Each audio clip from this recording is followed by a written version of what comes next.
Hey everyone, welcome to Rethink Reviews on the TYT network. As far as I know, the world's only Netflix instant-based movie review and current events show anywhere, except for here. It is here. So without further ado, here's my review of a movie that's very, very important to me, one of the greatest documentaries of all time, The Thin Blue Line.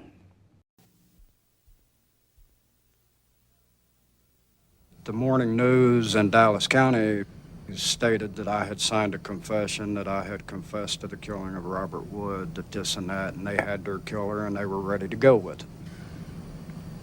The statement that I signed for Dallas County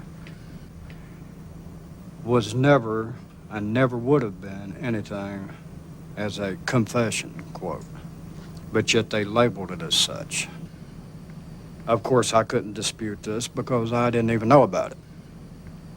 I heard no news. I knew nothing for 2 weeks.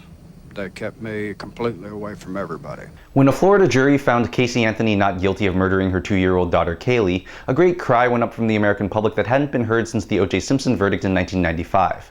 What happened? How could the jury be so stupid? What's wrong with our justice system that it could let a clearly guilty person go free?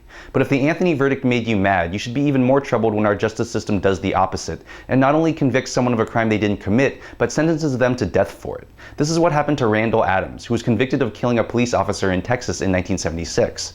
But when former detective turned filmmaker Errol Morris learned about Adams' case, he decided to make a documentary about it called The Thin Blue Line, a movie so compelling that it got Adams released from prison. Adams was a drifter looking for work near Dallas when he crossed paths with David Harris, a troubled, armed teenage runaway in the midst of a crime spree. Through reenactments and extensive interviews with Adams, Harris, law enforcement, Adams' lawyers, and the judge and witnesses involved in the case, we see how this chance encounter and Texas's obsession with quick, deadly justice almost got an innocent man executed. What we see in The Thin Blue Line is a cavalcade of examples and reenactments illustrating why cases can be so riddled with human errors, prejudices, personal foibles, and bad luck that our justice system should not be allowed to mete out a punishment as permanent and irrevocable as killing someone. Eyewitness testimony, often considered the most reliable evidence in a case, is shown to be wildly inaccurate and sometimes given in exchange for leniency in unrelated cases. The expert testimony of a psychiatrist known as Dr. Death for his record of condemning murder suspects is used to prove that Adams is a dangerous sociopath that would kill again if released. Key evidence for the defense is inexplicably barred or ignored, and the biases of law enforcement and the judge are allowed to influence the verdict. And through interviews with David Harris, his friends, and a policeman who knew Harris and his criminal record well, we're given a chilling portrait of a cold-blooded man clearly capable of the murder Adams was convicted of.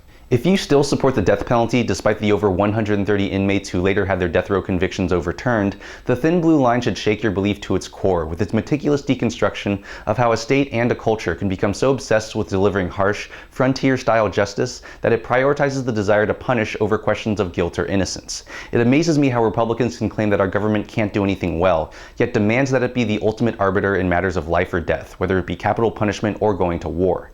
In most cases, human judgments are too flawed and fallible to be used as the basis for taking someone's life, a decision that can never be undone.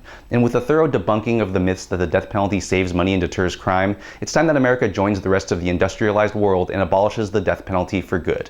I'm Jonathan Kim, and this is a Rethink Review.